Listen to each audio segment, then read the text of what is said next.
Okay students, let's start the balancing of equation. Balancing of equation के को solve करने के लिए टू मेथड्स हैं, रेडॉक्स मेथड और oxidation number method, and ion electron method और हाफ रिएक्शन मेथड।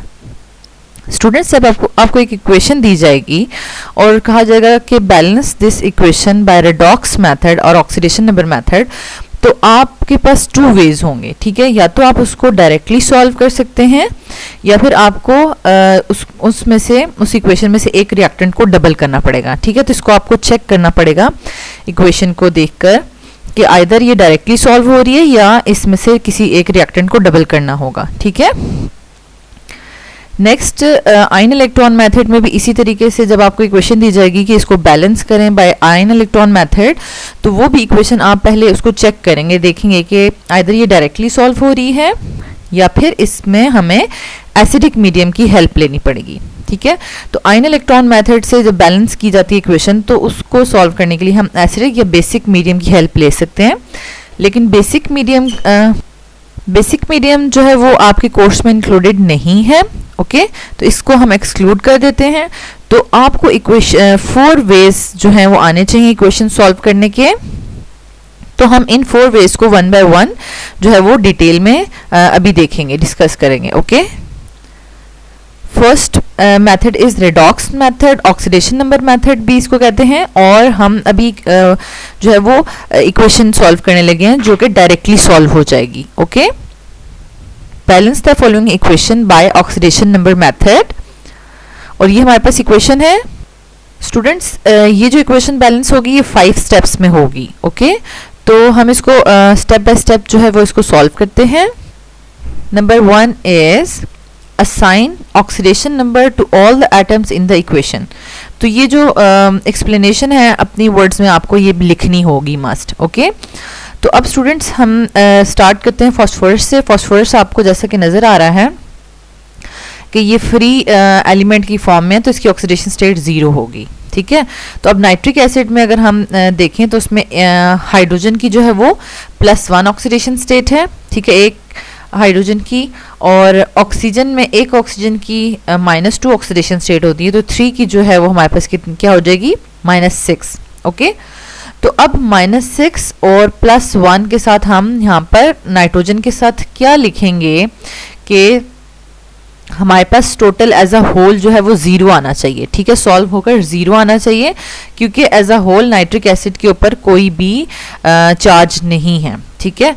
तो हमारे पास यहाँ पर +5 हम यहाँ पर लिखेंगे, ठीक है, +5 और +1 +6 और इज कैंसल्ड बाय -6।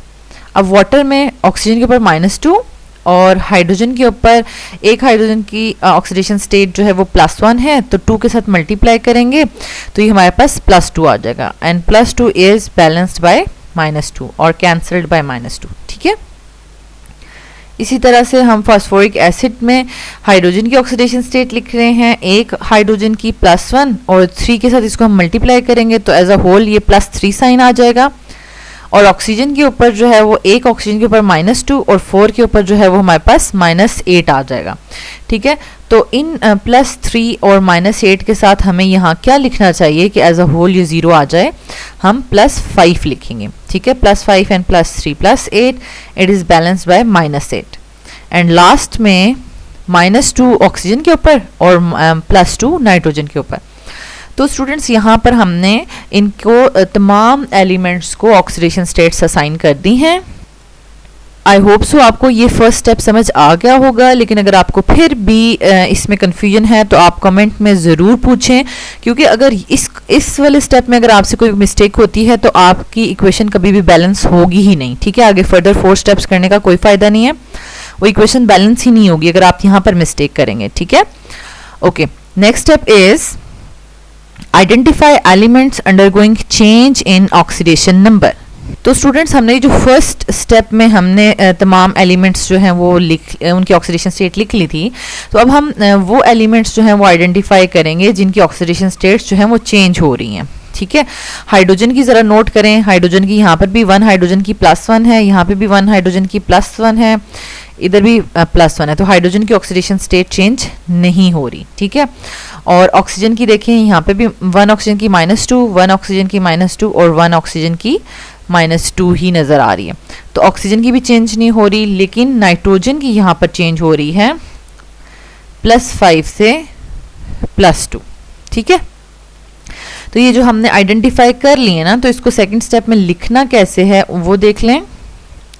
इस तरह से हमने लिखना है, फास्फोरस और नाइट्रोजन अपनी ऑक्सीडेशन स्टेट्स चेंज कर रहे हैं। फास्फोरस 0 से +5 में जा रहा है, नाइट्रोजन +5 से +2 में जा रहा है। ओके स्टूडेंट्स, हमने सिर्फ एलिमेंट्स ही लिखने हैं, हमने ऐसे नहीं लिखना कि यहाँ पे रिएक्टेंट प्रोडक्ट में फास्फोरस जो है वो H3PO4 की फॉर्म में है तो हम पूरा लिख दें और उसके ऊपर +5 डाल दें, ठीक है। ऐसे नहीं करना, हमने उस पूरा जो हमारे पास ये H3PO4 प्रोडक्ट मॉलिक्यूल है उसमें से जस्ट हमने वही आइडेंटिफाई करना है एलिमेंट जिसकी ऑक्सीडेशन स्टेट चेंज हो रही है, हमने वही लिखना है। ओके, इस तरीके से। और नाइट्रोजन जो है वो +5 से +2 में चेंज हो रहा है। ओके, और यहाँ से ही इंक्रीज और डिक्रीज इन ऑक्सीडेशन स्टेट से आपको आइडिया हो गया होगा कि 0 से +5 इंक्रीज है तो यहाँ पे ऑक्सीडेशन हो रही है, और सेकंड स्टेप यहाँ पे नाइट्रोजन की क्या हो रही है, रिडक्शन, क्योंकि डिक्रीज इन ऑक्सीडेशन स्टेट है, ठीक है, यहाँ पे रिडक्शन हो रही है। एंड थर्ड स्टेप हमारे पास है, draw a bridge between the same atoms whose oxidation number have changed, also write electron loss and gain. अब हमने क्या करना है, दोबारा से वो इक्वेशन लिखनी है, ठीक है। अब हमने सब एलिमेंट्स के ऊपर ऑक्सीडेशन नंबर्स नहीं लगाने, जस्ट हमने उनके ऊपर लगाने हैं कि जो चेंज हो रहे थे। जैसे फास्फोरस 0 से +5 में जा रहा था, उसमें हमने ब्रिज ड्रॉ कर लेना है इस तरीके से, ठीक है। और कितने इलेक्ट्रॉन्स जो लॉस कर रहा है, ठीक है, 0 से +5 में जा रहा है, ठीक है, कैटाइन बन रहा है ना, यानी 0 से +5 तो 5 इलेक्ट्रॉन लॉस करेगा तो +5 साइन आएगा, ठीक है। अच्छा, फिर नाइट्रोजन +5 से +2 में जा रहा है, ठीक है, तो इसका भी हम ब्रिज ड्रॉ कर देंगे और उसके ऊपर इलेक्ट्रॉन्स लिख देंगे, ठीक है। तो ये 3 इलेक्ट्रॉन्स गेन कर रहे हैं। तो यहाँ थर्ड स्टेप में यही था कि draw the bridge between the atoms. अब हमने जिन में ऑक्सीडेशन नंबर चेंज आ रहा था हमने ब्रिज भी बना दिया है एंड हमने इलेक्ट्रॉन लॉस एंड गेन भी लिख लिए हैं, ठीक है। फोर्थ हमारे पास स्टेप है, equalise the number of electron loss and gain. अब हमने देखें दोबारा से ये स्टेप दोबारा बनाना होगा, आपको लिखना होगा, ठीक है। दोबारा से वही थर्ड स्टेप वाला कॉपी पेस्ट आपने यहाँ करना होगा, और लेकिन अब इसके इलेक्ट्रॉन्स इक्वल करने। अब आपने 5 को 3 और 3 को 5 के इक्वल कैसे करेंगे, तो इसके लिए आपको क्या करना है कि 5 को 3 से मल्टीप्लाई करेंगे, ठीक है, तो ये 15 हो जाएगा। अब आप देखें, अब आपने जब इसको 3 से मल्टीप्लाई किया तो इसका मतलब है कि यहाँ पर आपका जो एरो जहाँ से स्टार्ट हो रहा है, ठीक है, रिएक्टेंट और प्रोडक्ट, इसमें भी आपने देखना है कि फास्फोरस के एटम्स भी अब उसके साथ भी आपको 3 को मल्टीप्लाई करना होगा, ठीक है। यहाँ पे भी 3 को मल्टीप्लाई करना होगा और यहाँ पे भी, तो आपने रिएक्टेंट और प्रोडक्ट्स के साथ भी 3 लिखना होगा। देखिए यहाँ पे भी 3 लिख दिया और यहाँ पे भी 3 लिख दिया। ओके, अब आपको जो है जब कोएफिशिएंट लगाएंगे ना, तो कोएफिशिएंट आप स्टार्ट में ही लगाते हैं, आप यहाँ पर या यहाँ पर नहीं लगा सकते। इस चीज़ को ज़रा आपने माइंड में रखना है। ओके, अच्छा, और फिर हमने ये इलेक्ट्रॉन गेन को अगर इक्वलाइज करना था तो 3 को हमने 3 इलेक्ट्रॉन्स को 5 से मल्टीप्लाई किया, ये +15 बन गया। अब देखिए electron loss and electron gain दोनों इक्वल हो चुके हैं, 5 को 3 से और 3 को 5 से मल्टीप्लाई किया।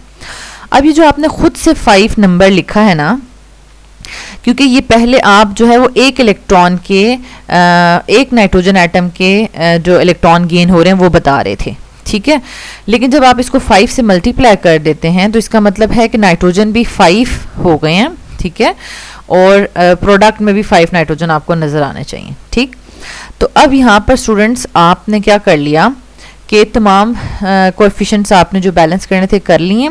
अब स्टूडेंट्स इस स्टेप में क्या मिस्टेक करते हैं कि वो यहाँ पर 5 3 15 5 3 15 तो कर देते हैं, लेकिन reactant products, reactants and products यहाँ पर इस नंबर को बैलेंस करना भूल जाते हैं, ठीक है। तो ये आपने माइंड में रखना है।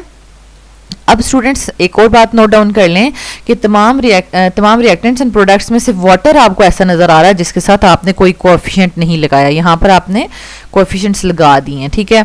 और लास्ट स्टेप में स्टेप नंबर 5 में आपने क्या करना है, balance the rest of the equation by inspection method. Inspection method क्या होता है स्टूडेंट्स, यानी check and balance. Check and balance करें, ये हमारे पास इक्वेशन है जो पिछले स्टेप से हमने फाइनलाइज की है। अब इसमें आपने ऑल अदर एटम्स को पहले चेक करना है, ठीक है, अदर एटम्स, ठीक है, अदर एटम्स, और फिर ऑक्सीजन को चेक करना है, और हाइड्रोजन जो है वो खुद ब खुद बैलेंस हो जाएगी, उसको बैलेंस करने की जरूरत नहीं है। तो ऑल अदर एटम्स में हमारे पास कौन सा आ रहा है, फॉस्फोरस। फॉस्फोरस के यहाँ पर 3 एटम्स हैं, यहाँ पर भी 3 एटम्स हैं, ठीक है। नाइट्रोजन को चेक कर लें, यहाँ पर 5 एटम्स हैं और यहाँ पे भी 5 एटम्स हैं, बैलेंस है। अब ऑक्सीजन को बैलेंस कर लें, 5 3 ज़ा 15 और 1 16, तो टोटल आपके पास यहाँ पर 16 ऑक्सीजन है, और यहाँ पे 4 3 ज़ा 12, ठीक है, प्लस यहाँ पर 5 मीन 17 ऑक्सीजन है। तो आपने रिएक्टेंट्स में भी 17 करने हैं, मतलब एक ऑक्सीजन इंक्रीज करना है। तो वो ऑक्सीजन कैसे इंक्रीज होगा, अगर आप यहाँ पर 2 ऐड कर लें, ठीक है। अब आप कोएफिशिएंट जो है किसी और के साथ चेंज कर ही नहीं सकते, यहाँ पर आप ऑलरेडी, अब आप कोएफिशिएंट जो है ना किसी और रिएक्टेंट प्रोडक्ट के साथ चेंज नहीं कर सकते, यहाँ पर आप ऑलरेडी चेंज कर चुके हैं 4th स्टेप में, ठीक है। आपको सिर्फ इसी के साथ लगाने की परमिशन है, ठीक है। तो वो आपने यहाँ पर इसको 2 ऐड कर दिया, तो ये भी दोनों साइड पे 17 हो गए हैं। अब आप देखें हाइड्रोजन ऑटोमेटिकली बैलेंस हो गया है, ठीक है। हाइड्रोजन यहाँ पर 5 प्लस 2 2 ज़ा 4 9 है, और यहाँ पे ये 3 3 ज़ा 9 है, ठीक है। तो ये हमने इक्वेशन बैलेंस कर ली है। अब स्टूडेंट्स ये होल 5 स्टेप्स को मैंने एक पेज पे आपको दिखा दिया है कि आपको इसको कैसे जो है वो अटेम्प्ट करना है, आपने इसको एग्जाम्स में कैसे अटेम्प्ट करना है। अब कुछ स्टूडेंट्स हैं जो सिर्फ स्टेप्स करते जाते हैं और ये जो स्मॉल लिटिल एक्सप्लेनेशन है वो नहीं लिखते, ठीक है। तो ये आपके पास जो है ना लॉन्ग क्वेश्चंस में आता है, बैलेंसिंग इक्वेशन लॉन्ग क्वेश्चन में आती है, 5 नंबर 6 नंबर इतना, तो उसमें इन एक्सप्लेनेशन लिटिल एक्सप्लेनेशंस की भी मार्क्स होते हैं, ठीक है। अगर आप नहीं लिखेंगे तो मार्क्स आपको फुल नहीं मिलेंगे, ठीक है। तो इसी तरीके से आपने इसको करना है। सिर्फ पहले स्टेप में तमाम एलिमेंट्स के ऊपर ऑक्सीडेशन स्टेट होगा, सेकंड में देखिए हमने आइडेंटिफाई एलिमेंट्स कर लिया, थर्ड में हमने ब्रिज ड्रॉ कर लिया, फोर्थ में हमने वही सेम ब्रिज अगेन ड्रॉ किया, लेकिन फिर हमने इलेक्ट्रॉन्स भी इक्वलाइज किए। इक्वलाइज करने के बाद हमने उनके रिएक्टेंट्स और प्रोडक्ट्स को भी इक्वलाइज किया, ठीक है। और लास्ट में हमने इंस्पेक्शन मेथड से बाकी एटम्स को भी इक्वलाइज कर लिया। Okay students, now the next method is the redox method और oxidation number method। लेकिन अब इसमें क्या होगा कि जब आपको इक्वेशन दी जाएगी तो अब आपको इसमें एक रिएक्टेंट को डबल करना होगा, ओके।